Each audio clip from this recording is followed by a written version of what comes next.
So what we're going to do, we're going to use the next hour to go right down the line here, following our agenda, to let all the speakers give their initial input, and then at around 1 o'clock we'll open it up to questions for any who can stay beyond the noon hour. We'll take a kind of a Q&A period afterwards, okay? But throughout, help yourself to the water bottles, any of the handouts, and I think restrooms are right around the corner. Is that right, Sheila? Which direction are the restrooms? Okay, they're off to the left. Great, thanks folks for helping with that. So, all right, well, we're going to kick things off here with the area of vocational services. We have 4 speakers representing that service area. And to kick things off, we're going to lead off with Annette Becker from, from Developmental Services Center. She's their Director of Employment Services. The benefit of having a last name that starts with a B is you get to go first. Good or bad. Welcome everybody, thank you for coming. Although this section that I'm talking about is employment services, I want to talk a little bit about kind of a spectrum of services we have available at DSC, of which community employment is part of. We also have a community day services program, and that's available Monday through Friday between the hours of 9 and 3. For some individuals that employment in the community is either not something that they're interested in doing for their entire day, or maybe they're not interested in employment at all, there are services available that include making connections with the community through groups. And right now, through part of my program, we have 35 groups that go out every week. Those are 3 to 4 hours in length. The groups are based on what people say they're interested in, so it ranges everything from men going out and just kind of talking about men things, or women. We have people who are interested in volunteering, people who are interested in learning how to cook, art, music, poetry, learning how to read. So again, those groups rotate every 4 months, and the topics are based on the interest of people. We also have then, for people who would benefit from having a paid staff as a support during their employment in the community, we have a supported employment program. And for some people, employment might be 2 to 4 hours per week, maybe only 1 time per day. And so it might be a group of 3 to 4 people with a staff person working at a business in the community, making at least minimum wage. And right now we have about 5 sites that we're working with in that regard.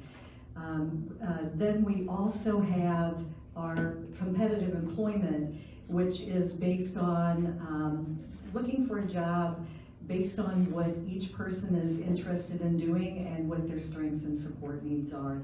So an employment specialist would work one-on-one with the person interested in a job. We do have a contract through GRS to help with that, and so we get to know the person. We develop a job plan or an employment plan based on the direction that they and their family want to go. And then we go out and help them find that job. We help them learn how to do the basic functions of their job, make connections with their boss or their coworkers, and then we feed back our support. For some people, we might help them every hour that they're working for the first 2 to 4 weeks, and maybe after 3 months they don't need our support anymore. Other people are going to benefit from having somebody provide support for a longer period of time. And so again, our kind of follow along is based on the needs and the wishes of each person. Great, thank you much, Annette. I'm afraid I may have to call buzzer there on the time, but thank you. And one little follow-up though, if I'm not mistaken, your day program now, you have 2 smaller sites for that service rather than the one larger site. Yes. One in Urbana, correct? On Philo Road in Urbana. The Sunnycrest area in Urbana, as well as at the main Bradley Avenue site, right? Yeah. Thanks. Okay, next, we'd like to turn it over to Kyle McKay, who's with Cunningham Children's Home, their vocational options program. Actually, he's going to talk, I think, about various of their vocational services there. Yeah, thank you. So, a lot of people, when they hear Cunningham Children's Home, typically they think that we just serve children, and that has been the case for the majority of our existence. But we've actually expanded to provide a lot of adult services now. Our community services programs are doing that, and one of them is our vocational options program. In Voc Options, we're able to work with young adults and adults in a couple different capacities. One of them being, like Annette was just saying, a DRS contract. And I'm not going to get into that because she just did a great job explaining it, and I'm sure Renee will probably talk a little bit about that as well. But yeah, so we can work with DRS to help individuals get job coaching and support in employment. And then we also are a provider agency for the WIOA grant, which is a federal program to help individuals who need assistance. Individuals with employment barriers, so has a disability, has been in the foster care system, homelessness, a school dropout, parenting teen, any sorts of things that would be considered employment barriers. If someone has one of those and they are between the ages of 16 and 24, we can enroll them in the WIOA program. And through that, we're able to help them develop vocational skills. We're able to help them put together a resume, help them do the job hunt, helping them fill out applications, help them develop interview skills. We can help them complete vocational certificates so that they can learn about different fields of employment. And one of the coolest aspects of the WIOA program is we're able to partner with different businesses in the community that will take on our clients in a paid internship. And they're able to do up to 1,000 hours actually of work in various positions and with businesses. We've got a number of business partnerships already, but we're always trying to customize the work for each client. So if a client comes to us that wants help getting a job somewhere that we don't have a partnership already, we will pursue that to help that person get into the field that they want. And so, yeah, that's vocational options. Thanks very much, Kyle.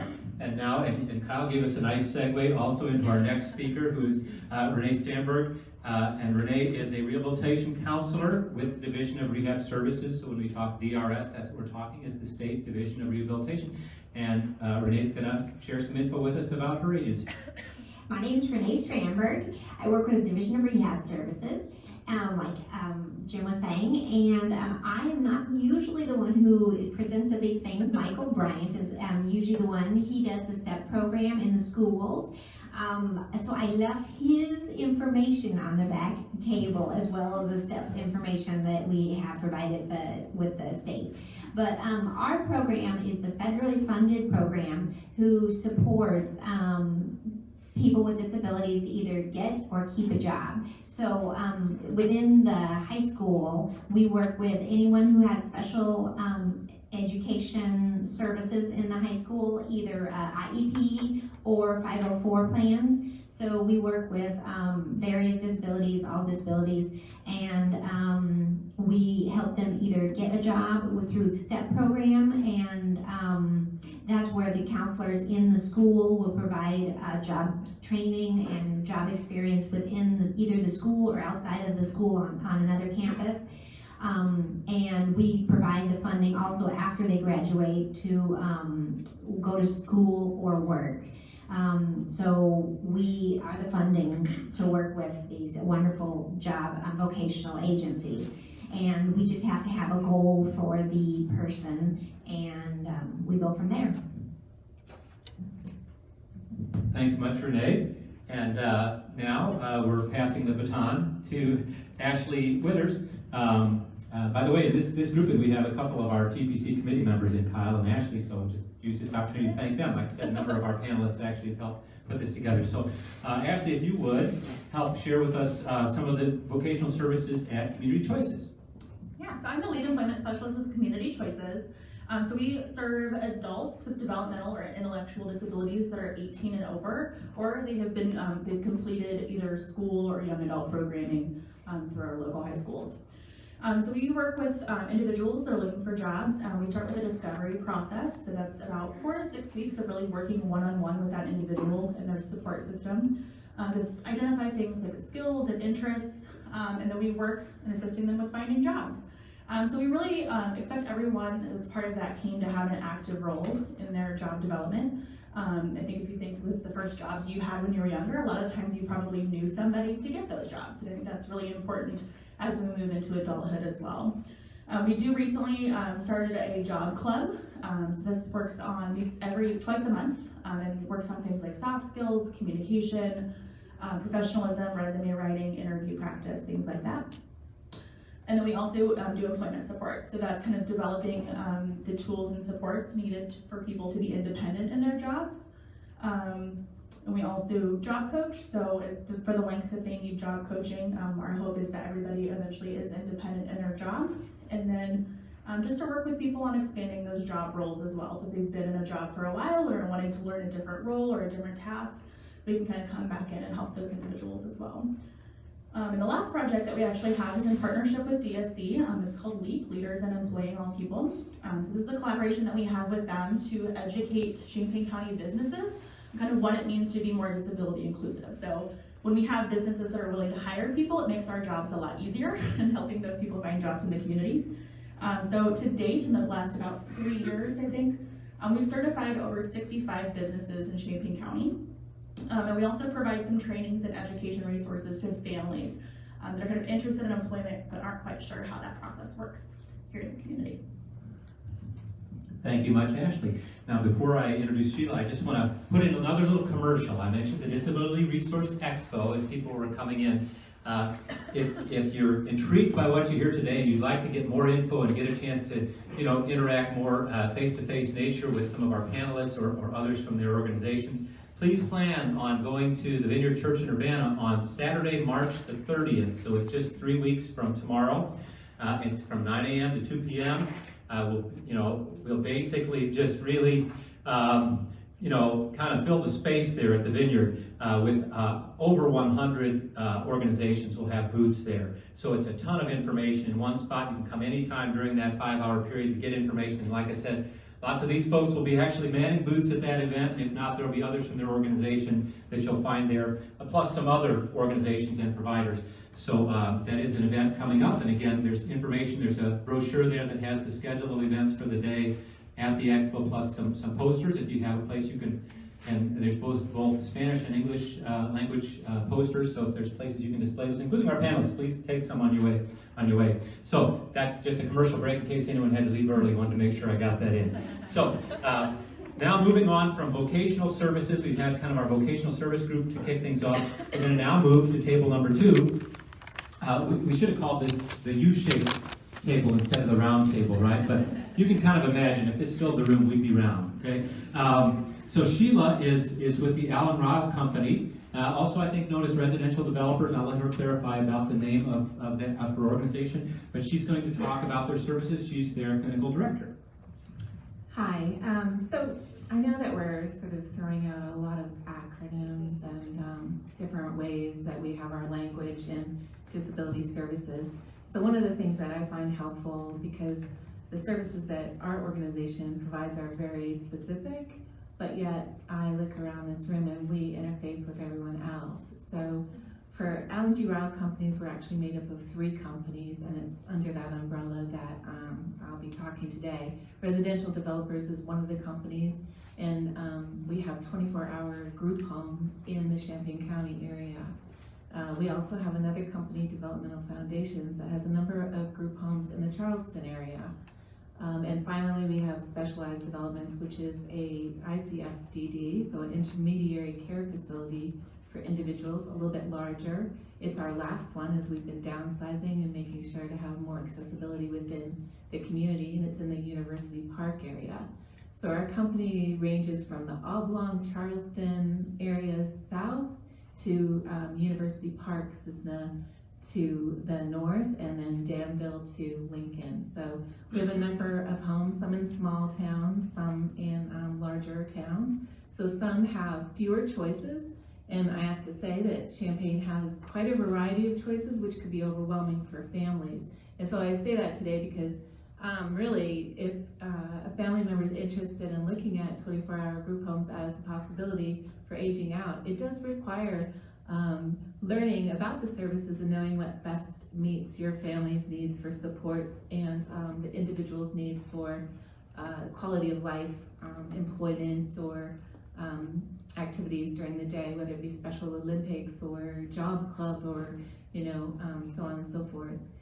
So our agency serves people who are over the age of 18 in need of 24-hour care. And again, we interface with everyone else. We have small homes, 4-bed, and we have 8-bed homes. Probably like you can imagine, our 4-bed homes, and this is probably typical for most agencies, are typically full, and those openings don't come across very often. So I tell families to start early, learn where the group homes are, what they offer, and if that's something that's on your mind or your family members' interest in really becoming more independent and living on their own, to start that early so that you know what's available and what day programming or community interfacing is helpful. So that is what our agency provides. Thank you, Sheila. And now we're handing the mic off to Becca Obuchowski, who's the Director of Community Choices. And Becca's going to talk about some of their residential support plus some of their other support services that they offer there. Yeah. Hi everyone, my name is Becca, and so we have Community Choices. Ashley talked a little bit about our vocational department. We also have a community living department, and so there's 2 main areas of focus within that department. We have a program called Community Transitional Support, and this really focuses on supporting people to move out of their family homes, generally for the first time. Sometimes they might be in a group home or another sort of group living situation, and they're looking to live in their own apartment or home. And we support that person. We work with their family and their, whoever are the support people in their life to develop a really good plan for what that is going to look like, what sort of supports are necessary. We help them with that apartment search process, and then provide ongoing support for the next usually year to 2 years, once they're in that whatever that situation is that works for them. So this usually looks like about once to twice a week of support for a couple hours, helping to sort of organize the household. We spend the first probably 6 months to a year after the person has moved out, really focusing on those really concrete skills that you need in order to manage your household and make sure that all your basic needs are met. And once the person has kind of, gotten those under their belt, we really focus on trying to connect that person with other things that are going on in the community, helping make sure that they have some connections to friends or groups or other things in their life, so that once they're in their apartment, they're not just like sitting there watching TV for the rest of the year. So that's our Community Transitional Support Program. We also support people, so Sheila talked about 24-hour group homes. One of the options for state-funded services, when you get access to those, is also home-based support. And so this allows you to self-direct your services, including hiring your own workers to support you or your family member to live in whatever setting works for you. And so for some people that is living at home with their families, and for other people that is living out in an apartment with getting support that kind of comes in and does what they need. So we help people manage that through the term is a self-direction assistant. So we help people just sort of manage the bureaucracy of the program, as well as helping them find PSWs and sort of getting the most out of it. With both of those programs, really try to have it be individualized and personalized and help people sort of be flexible and look at the supports that are available in the community and connect to what's there that could work for them. We are also run as a human services cooperative, and so we have a program called Connect, which focuses on building social opportunities for people in general. We support families, we have leadership opportunities, and just really sort of help families to connect to each other, share resources, share ideas, and in some cases are able to set up really interesting alternative living situations that they've kind of built together. So in a very short nutshell, that's what we do. Thanks, Becca. Appreciate it. So now our next speaker is Sarah Perry with Developmental Services Center. She's their residential services coordinator. She's going to talk about some of their residential options. Yes. So we kind of mesh in between exactly what Al Ryle does as community choices, we have layers of residential services, and they are individualized and they support the needs of each individual. So we have group homes as well. We have 9 group homes in the Champaign County area, from 8 adults to 1, so they vary in size depending on the needs of the individuals. So this is 24/7, 7 days a week, provided assistance. And we also then have intermittent SILA, so this is up to 15 hours per week. And this is either in the family home or in an individual's apartment, providing services that they need to continue to be independent. We also have an apartment services program, which is one that assists individuals that live in the community in their own apartments, and then they're assigned a case manager, and they assist with going to doctor's appointments, getting medications refilled, getting groceries, making sure their pill boxes are filled for the week, so supporting them with budgeting and transportation, anything that would help them stay in the community and live independently. We also have CU Independence, which is a 24-bed apartment complex in Urbana that we support individuals there as well with the apartment services program, but they also have evening and weekend supervision on staff. So it's kind of a tier step from going to possibly a group home or a family home before getting out on their own completely in an apartment, so that if there is an emergency, they have somebody to go to in the middle of the night. That's residential services in a nutshell as well. Great, thanks, Sarah. And now Sarah's handing the mic off to Danielle Wade, who's the director of... Oh, you're not Danielle. No, I'm sorry, I hadn't met Danielle yet because she's fairly new. I changed seat, I'm sorry. Oh, you're Mel. Okay, yes. So you're with PACE. Yes, sir. Okay, so this is Mel Leon, who's going to speak about services at PACE. I guess Danielle wasn't able to make it today. So Danielle Wade, just for the point of information, is the fairly new director at Eden Supportive Living. That's the facility in downtown Champaign. Used to be a Howard Johnson's once upon a time. It's been in the area a long time, you know where I'm talking, but it's in downtown Champaign, and they do offer some supportive living. They will be at the Disability Expo if you want more info about them, plus you can go to their website. But in the meantime, we're now going to hand off to Mel Leon, who's going to talk. We're actually moving into case management and independent living services at this point, if you're following our agenda. And Mel is actually listed as the second person there. We're actually switching she and Dan Beagles. Dan will go second. So Mel is representing PACE, which is our local Center for Independent Living. Nice to meet you, Mel. Me too. I'm sorry, I changed seat. No, that's all right. That's all right. Good afternoon, everyone. I hope you guys are doing well this afternoon. My name is Mel Leong. I work for PACE, which is a person assuming control of their environment. I don't usually attend this kind of meeting, so this is my first time. So let me tell you a couple things about what's going on with PACE.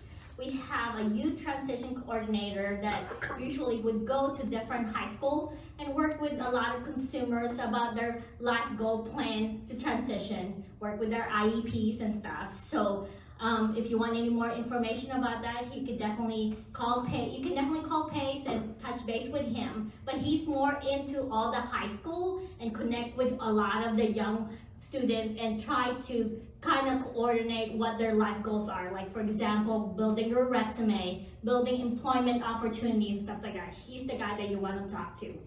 We also have Dylan, who is that's the opportunity of independence. He does go to a lot of also the local high school and kind of do like some life skills training and kind of build those soft skills with a lot of the students and see what they want to go on to after high school. And I wanted to present to you guys this afternoon the newest program at PACE. It is called the Personal Support Worker. And we launched this program in December. Our first orientation happened, and with the assistance of a lot of organizations, they came over to PACE and we developed an orientation that kind of hit a lot of the things that we needed in the community. So the Personal Support Worker program is, we built a database for anyone that is looking for a personal support. It could be a private pay, or it could be the payment from the DHS and stuff like that. But you come to PACE, you ask me for a personal support worker, I will access the database and see if any of your preferences will match that need and stuff. So I pretty much work on every month doing an orientation, building that database, putting names in there, and seeing what those personal support workers are kind of looking at for duties.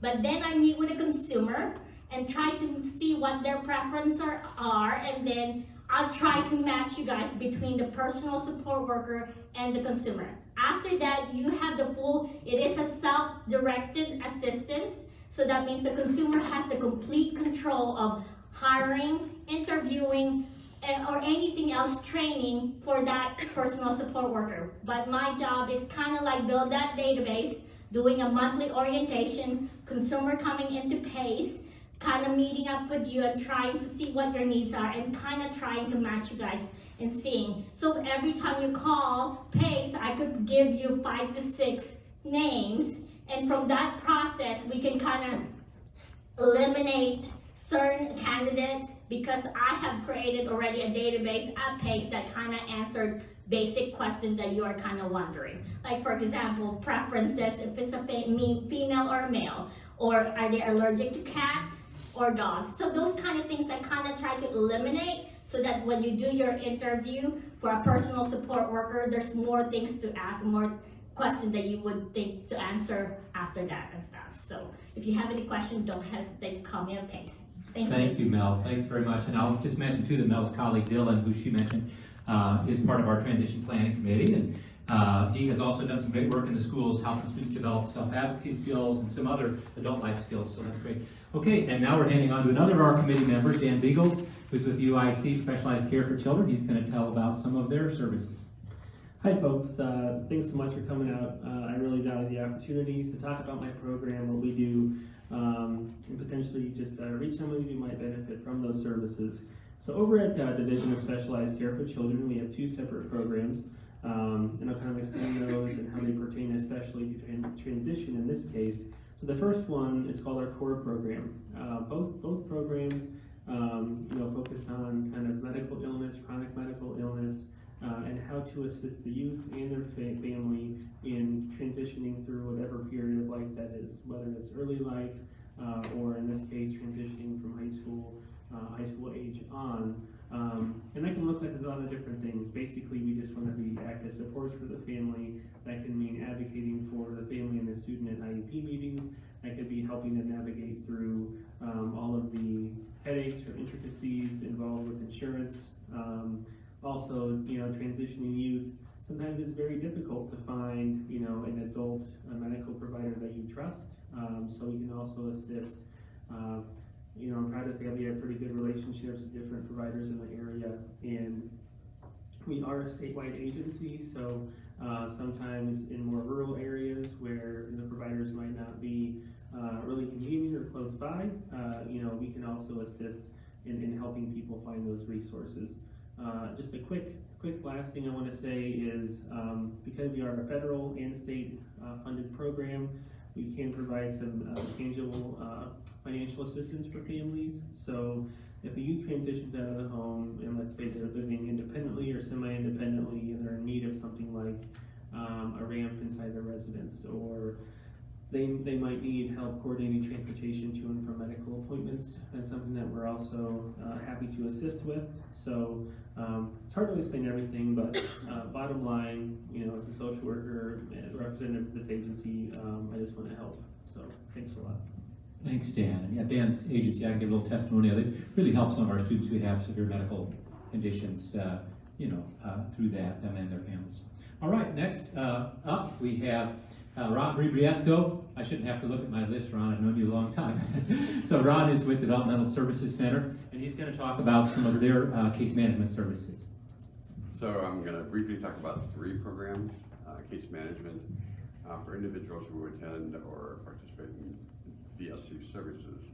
We coordinate their plan, we coordinate their documentation, we assist them with Social Security, Medicaid, initial applications for those services, and then we monitor and help them submit annual documentation to those agencies.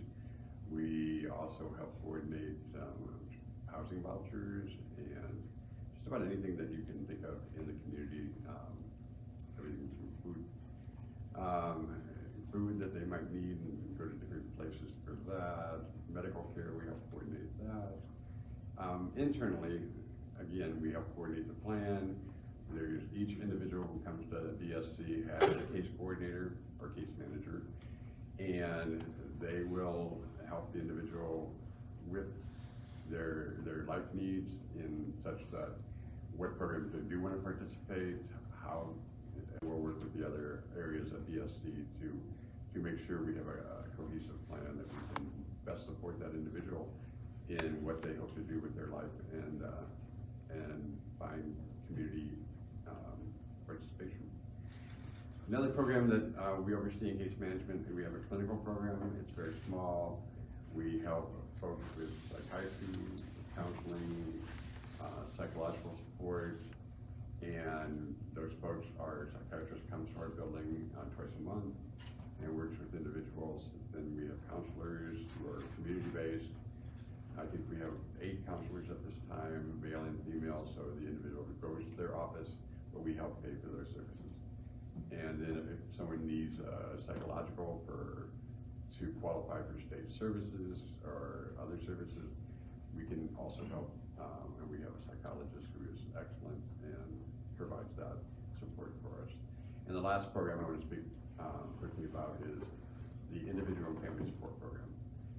It's kind of my favorite program. It actually gives like hands-on support to families, and we provide respite, which is greatly needed in the community for adults and kids. And that respite can also kind of be done through camps. We believe that a child going to a camp, there are some cool camps that are like 4 days overnight in the area or kind of up by Bloomington, that it really gives a family a break. The young person goes, adults and kids go, they spend, these camps are really cool, they're like interest-based, so they have different types of camps on different weeks. So kids can pick what they want to do and adults. And then they're gone, they stay overnight in cabins, and the parents get a nice break, and we really like that camp. Then also CUSR here in town and other camps that families find. And I just heard about it, I got an email about a new camp that I'm going to explore, and a family asked if they could get support to go there. So that's, I really enjoy doing that. I work with families and then hiring respite workers. I think we have about 35 respite workers right now, and we're about ready to renew all our contracts at the end of the fiscal year and move into the next fiscal year should we get funding for that program. It's funded every year by a grant, and so we can't really promise anything beyond June 30th, but we would hope that we get funding again to support that program. And that's about it in case management. Thanks, Ron. And I wanted to say, Ron's been in the field a long time, has done a lot of great things for a lot of folks over the years, including some of my transitioning students, some really creative, cool things. So thanks, Ron. Okay, Ron just handed the mic off to Katie Harmon, and Katie is going to talk about our Independent Service Coordination Program. I say ours, really hers. It's the Regional Planning Commission program that connects folks with the statewide PUNS database and that some of that planning for adult life. So she'll share with us some of what her organization does. Hi everyone, my name is Katie Harmon. So for anybody who knows, and I know a lot of people around the table know this, connection to state-funded disability services in the state of Illinois is incredibly confusing and convoluted. And so I see part of our role with Regional Planning Commission as one of 17 independent service coordination agencies across the state. Currently we cover Champaign, Ford, and Iroquois counties. So the Independent Service Coordination Agency is really the entry point into those state-funded services.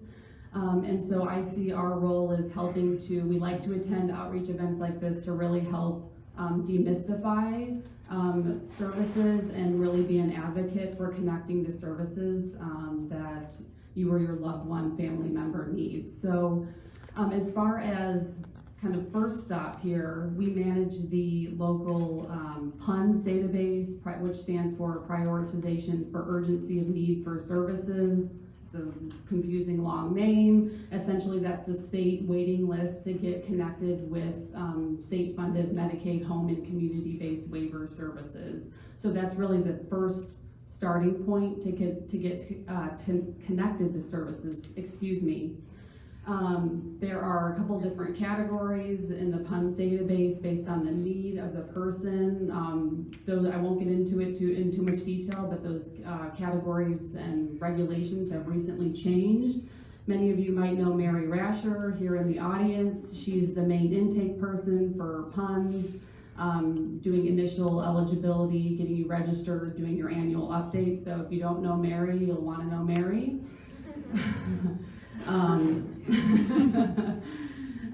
For the last several years, there's been selection off the state database. For many years, it was very confusing. Families were confused as, is it a lottery system? I've been on the list for 10 years, what's going on? With some of the new changes, it's now based on length of time on the waiting list, beginning when the person turns 18. So that time-sensitive waiting clock starts when the person turns 18 years old. And again, I'm not going to get too much into PUNS because I could literally sit here and talk about it all day. There's so many nuances, but I'm happy to, I have business cards with me. I think Mary brought hers, and we'd be happy to follow up with you. And so if someone is selected from PUNS or they meet DHS, the state's defined crisis criteria, which is related to at risk of abuse, neglect, or homelessness, essentially we can bypass that PUNS database and work towards getting you connected in the funding with services immediately. So I'd be happy to talk to you more specifically about that criteria. It is pretty rigid. But we're happy to talk about any personal situation to see what we can do.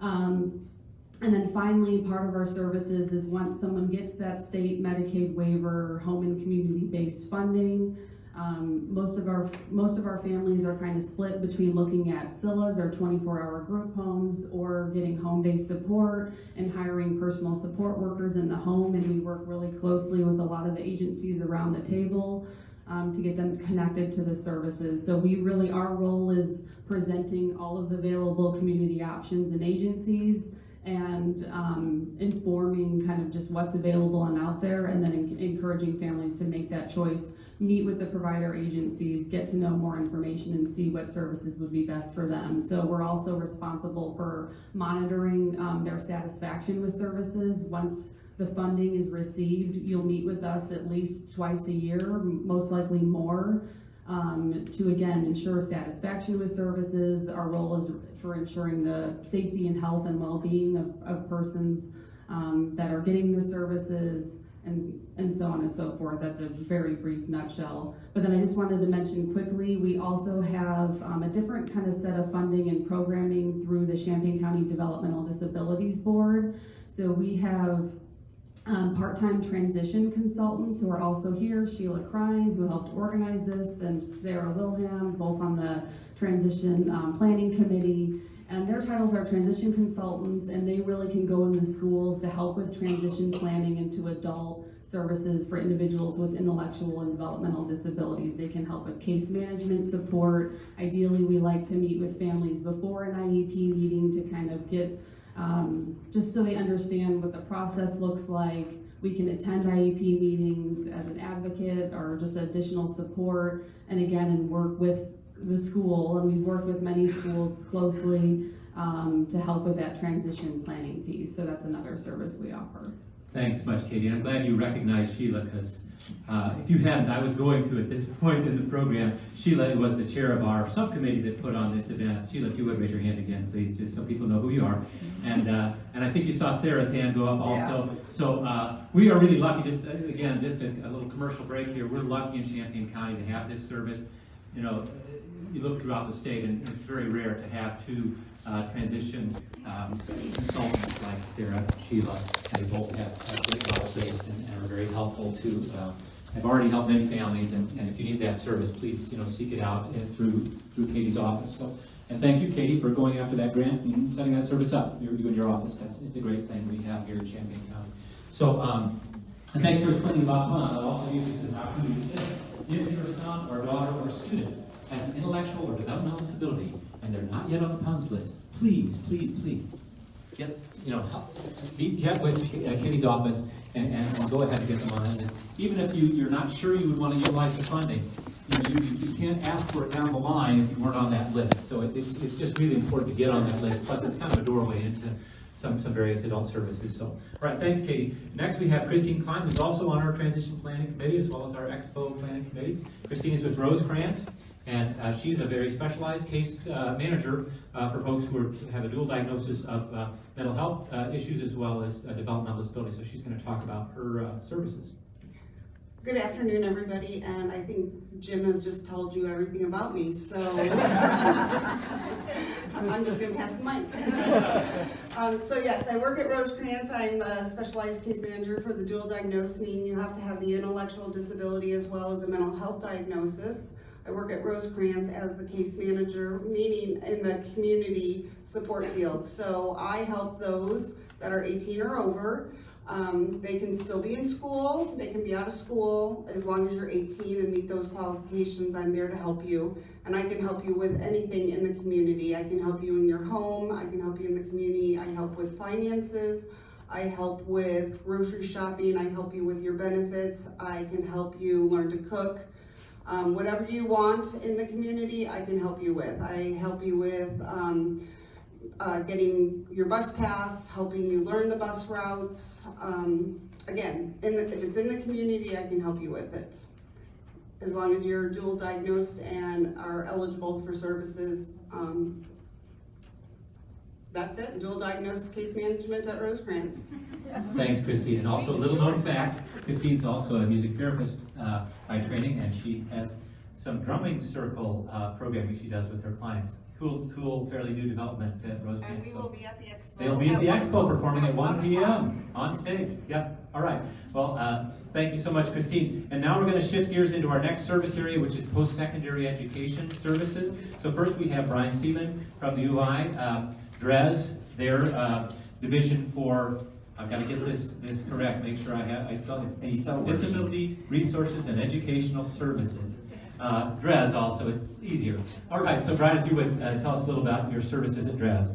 Hi everyone, my name is Brian Seaman. I work at DRES, so it's Disability Resources and Educational Services. We work at the U of I. Laura and I are actually probably just gonna talk at the same time because Laura works at Parkland, and so we work together a lot, and pretty much we provide the same sort of services, and so we'll just kind of share the mic. At the U of I, so I work at the U of I at DRES. I'm called an access specialist. I work with students who have learning disabilities or ADHD, but we provide accommodations and services and supports for students with visible and invisible disabilities. So things like learning disability or any mental health diagnoses. First and foremost, we strive to make sure that students have equal access in the classroom through accommodations. And so that's primarily what we do, but as our services have grown and evolved, we provide other support services like academic coaching. There's like a one-on-one meeting where you work on things like time management, organization, reading comprehension, writing skills. We have, at the U of I, we have counseling services available as well for our students. And so really just trying to make sure that students have the supports they need to be successful. So I'm Laura Wright, I'm one of the coordinators at Parkland College in Accessibility Services, and very similar to what Brian said, we do assist students with accommodations in the classroom and access to the classroom settings. We provide accommodations for both the classroom and testing environments, and we just encourage students to contact our office, especially if they have placement exams. They can take placement exams with accommodations as well. Thanks much, Laura and Brian. And I just want to say here another little plug. Any of our students who are planning to go to college, I always encourage them to access the disability support services at wherever they're headed. Go ahead and self-identify and share their IEP information or whatever information they have from their high school career, because these services can be of a great help and support the students' success in college. Okay, now we're going to shift gears into recreation services. Excuse me, recreation and leisure. And so Kim Spencer, who's also involved in multiple committees here locally, helping plan our Disability Expo and the TPC as well. So she's the Larkins Place Director at the Stevens Family YMCA here in Champaign, and she's going to share about some of their services. Thank you. Larkin's Place, if you don't know, is a division of the YMCA. It's the part of accommodations, modifications, and inclusion of the YMCA. So if you ever have any issues with the YMCA, getting access, physical access, or needing extra support, I'm your girl. And I have cards in the back as well. But some things to highlight at the YMCA that Larkin's Place is particularly involved with is we do have a Friday night fun once a month for our teens and young adults that get out in the community or have fun just at the YMCA. It's kind of to provide a respite night for the adults or the family support network. 6:30 to 8:30, we do crafts, or we do bowling, or we have swim parties, or just a wide variety, and it's really driven by recommendations of the participants. So this month, March 29th at 6:30 to 8:30, we are going to do some pottery class. So if you have anybody that would be interested in that, feel free to contact me. We also do Fit Club. It's free for members, or $8 if you want to come and work out with us. It's not only a social aspect, but fitness is a lifelong skill, so it's a leisure, but it's also good for your health. We've had a lot of young adults join the Fit Club, kind of, and it says club, but it's really just a gathering. And we have an emphasis to go through a simple fitness routine, but really we also want them to network, just like you would meet some girlfriends or guy friends out at the gym and work out together. It becomes more than just working out. We do have memberships and scholarships. We do have some group homes that come and use our services. They don't necessarily have a membership. For Kim Spencer, they have a group home membership, and I know that they make good use of that. So thank you guys. If you need more group home hookup, let me know. We'd love to see more of you guys. And we do inclusion and support. So right now, kind of a new initiative that Larkin's Place is trying is to match up respite. So if you walk in and you need somebody to be with your young adult or your young kiddo that needs kind of extra eyes, extra hands, or actual physical support, just email me, and we're trying to match people up similar to a lot of the respite and support services that were mentioned earlier, but trying to do it inside the YMCA so that those families that can drop off their kids in child watch and just do whatever they want for 2 hours in the YMCA, that service is also being offered to the families that maybe can't utilize that because their kid is older than 9 years old. So please let me know if you have any thoughts or questions about that. I would love to do that. Again, it's kind of a new initiative we're doing at the YMCA, so I would love to gain more speed and feedback for that. One last thing, we are doing summer camps this summer, and we do have a child watch center inside our YMCA.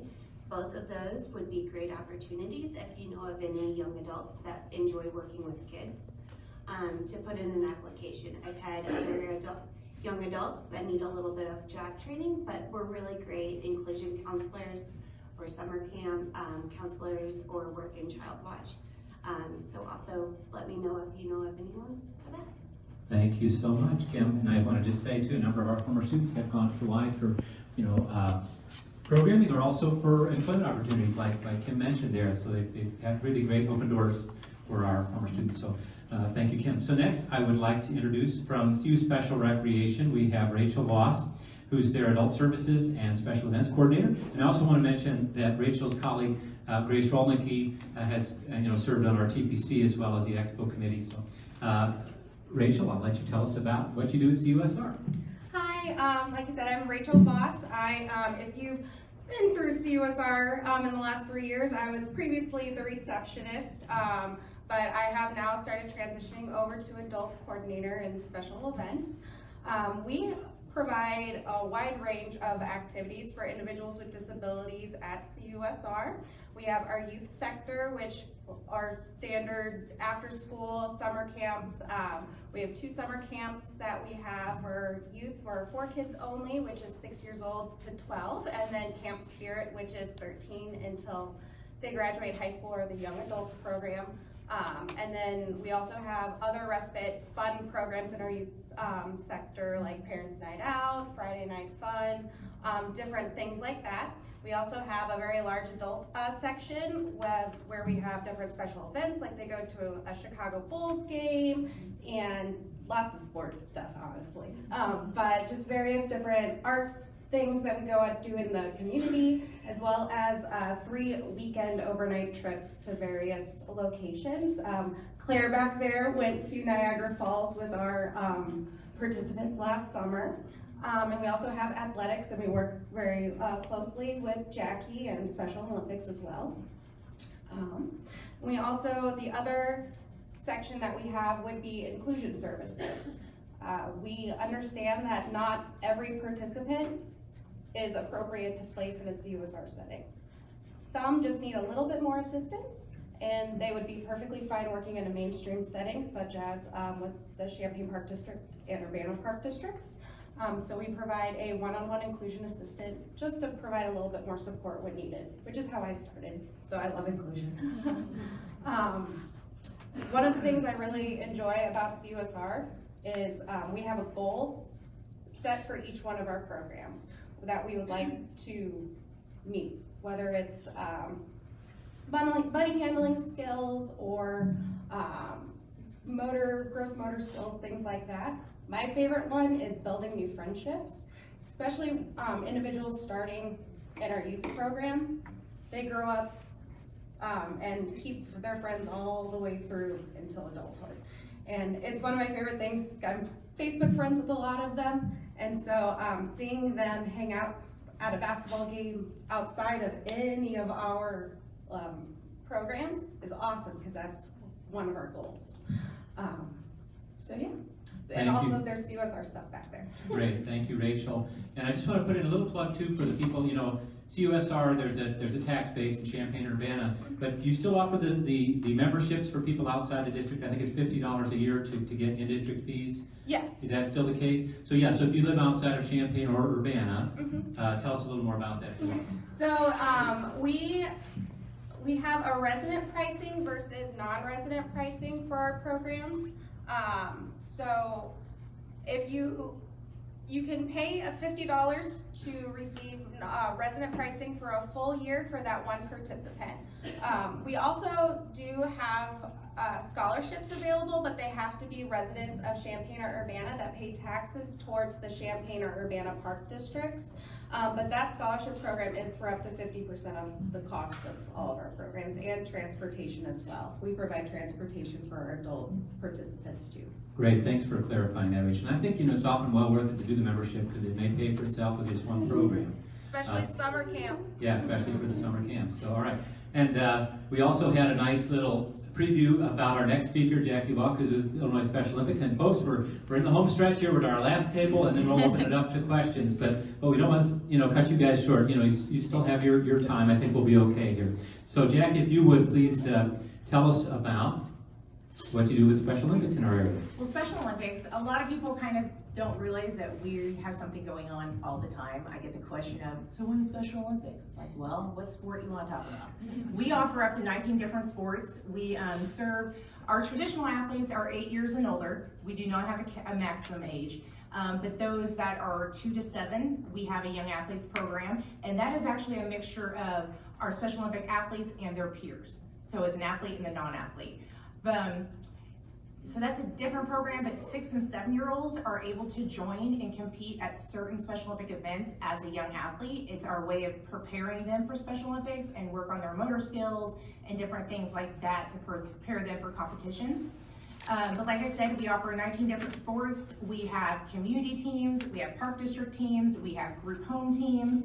So you can always reach out to us, and I will find the team that works best for your guys' needs and for your potential athlete, what sports they may be interested in. Because we do have some teams, especially more of our group homes, that only participate in track, because sometimes it is a lot with practices and stuff like that. So she's gonna hate me calling her out here, but Jen Kreitz here is a coach of our Roundtable team, and that is a community-based team that she's really grown.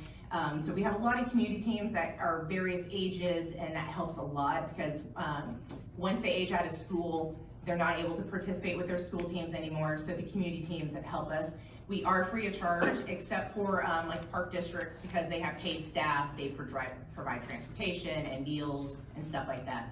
But we always help with fundraisers. As I said, we're not just sports though.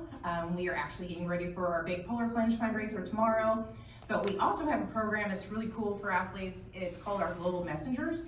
And we take the athletes and we take them with us to presentations. So they learn how to write speeches, they learn how to do PowerPoints, and go out in the community, because honestly, learning from our athletes about what our program is so much better than listening to me talk about statistics and stuff like that. So I always love to bring an athlete with me. It makes it a lot more fun. But yeah, like I said, and a lot of people ask me, well, my kid's not really interested in sports. Well, they may change their mind once they get out there and try it. I've had some athletes that were very shy and never talked to many people, and now you would never even believe that. So it's not just about sports, it's about forming friendships and relationships with different volunteers, and even more importantly, it's really good for parents and guardians to meet other parents and guardians that their kids may be going through the same thing. And you know, and it's just a way, I know I have a lot of younger athletes that like, oh, I always got to go to my brother or sister's stuff. Well, this is a way to get them involved, and they have their things and activities that their brothers and sisters have to come attend. So it's a really great program. Like I said, it's not all about sports. So if you'd like to know more, you can reach out to me. I got a list of our volunteer opportunities. That lists some upcoming local events. If you just want to come out and be a spectator, we would love to have you come and cheer everyone on. But different things like that. My business card is back there as well. Thank you, Jackie. And have fun tomorrow jumping into that frigid water. Are you jumping? I have. Tomorrow I'm not. Tomorrow you're not. Okay. I'm running the 5K. We have a donut dash too. Okay. Next we're going to enter the realm of transportation, and Drew Barchman is here to talk with us about both the MTD and some of their specialized services, but also something I'm really excited about. We now have C-Carts. So I work with a lot of students in our rural areas, and C-Carts is a fairly new program here in Champaign County. If you don't know about it, it's cool, and Drew will share more about both of those. Thank you. So MTD's mission is to provide mobility throughout our community.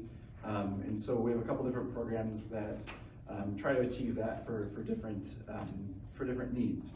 The first is our Dash Card program. So this is a 3-year free bus pass that any individual that's over the age of 65 or a passenger with a disability is eligible for.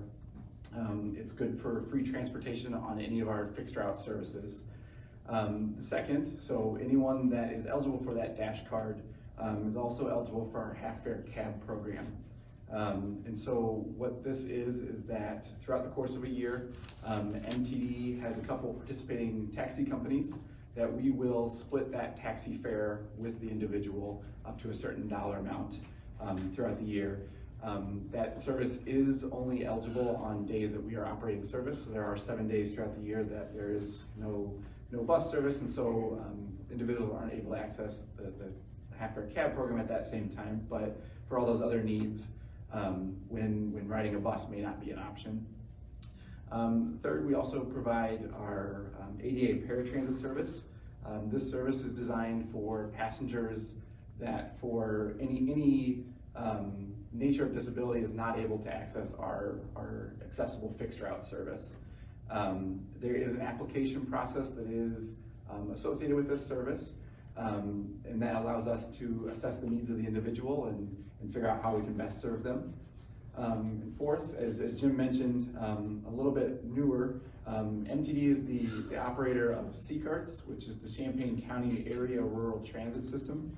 Our mission and how we kind of fit into the puzzle there is we are able to connect the surrounding rural areas into the urbanized community, and that is a general public transportation service, so it's not specific to passengers with disabilities, but we connect people from Champaign-Urbana to Rantoul, from Rantoul to Mahomet, so that service exists to kind of serve the needs of the rest of the rural community within the county.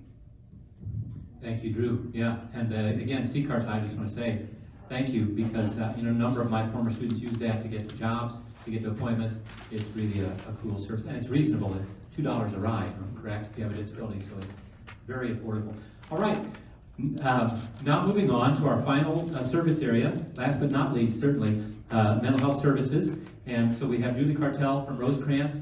She's their Director of Clinical Services, and she's going to talk about some of the variety of services that Rosecrans offers to transitioning youth. Yes, so hello everyone, and with Rosecrans, just with Christine, we provide behavioral health services, which is mental health and substance abuse. So you will hear all those terms used. More frequently now you hear it referred to as behavioral health, but that can be confusing to folks. So that's an inclusion of mental health and substance abuse services. And we have a whole variety of services throughout the continuum, from your traditional outpatient, what they refer to as outpatient mental health services. They're located in our offices typically, although we do have some mental health services in some of the Champaign schools. And our hope is to grow those opportunities into other schools in the area. We provide, one of our newer services that we provide is, for some people might remember it is called as SAS, but we refer to it as mobile crisis response, because we respond to psychiatric crises for people, youth and adults. So we're referring it, you'll hear more often it now being referred to as mobile crisis response. And we respond in a 4-county area, Champaign, Ford, Iroquois, and Vermilion County, and we have a 16 team of crisis-trained responders. And the goal of that is to just really determine, to assess somebody if they are having a psychiatric crisis. Is it at the level that they might need to be hospitalized, or can we put other supports in place to keep them at home and in their community? There is a CARES line. If people are interested in that number, there's one number you can call, and they will get you connected to the crisis response team. So that CARES line number, if you don't know what it is, it's also what the SAS number used to be, is the 1-800-345-9049. And they will help walk you through, depending on type of insurance that you may have or may not have, the age of the person who may be in crisis. They will walk you through that. There's lots of details around that. We also provide, in addition to some of our 24/7 crisis, we have supervised group homes and supported group homes. Again, these are for individuals with primary mental health conditions, but could also have some other intellectual or developmental disabilities that would qualify for our services. One of the other things I want to highlight is we're very excited with Christine's program. It's a very unique combination of being able to have somebody work with individuals who have the dual diagnosis, and we're fortunate to have that opportunity through funding with the Champaign County Developmental Disabilities Board. Again, local dollars really trying to help fill gaps that are in our community. I have cards in the back for the phone numbers to accessing substance abuse services or mental health services, and another flyer that does an overall review of the various services that we provide. Thanks much, Julie. That was a great overview. And now, again, last but not least, we have Christine Bruns, who's also on our Transition Planning Committee. And Christine, you have 2 names listed in your program, but Christine is here to represent the Pavilion. She's their Director of Outreach and Development. So if you would, please tell us about the variety of services that you have at the Pavilion. The Pavilion is a freestanding psychiatric hospital located here in Champaign, and we provide inpatient, psychiatric, and addictions treatment for children, adolescents, adults, and then our senior population. The partial hospitalization program is a program where the patients will come during the day and then they go home in the evening. And we provide detox services as well for the adult population, and that is on an inpatient basis. And then we have an addiction treatment program for adults, and it is a 21-day program where it mimics actually an inpatient stay in a residential program, because the patients actually stay there in the hospital. So, but it's considered a partial hospital program. So the inpatient services are accessed through our 24-hour crisis assessment staff, And that's how you access any of those services that your level may require if they need inpatient hospitalization. We work with Rosecrans very closely and other members of the community. We also provide crisis assessment to Carl Emergency Department 24/7 as well. All right, thank you much, Chris, and thanks to all of our panelists. And now at this point, from now until 1:30, we're going to open it up for a Q&A. And so I'm going to walk over here and borrow the cordless mic for that so I can bring it to you as you might have questions.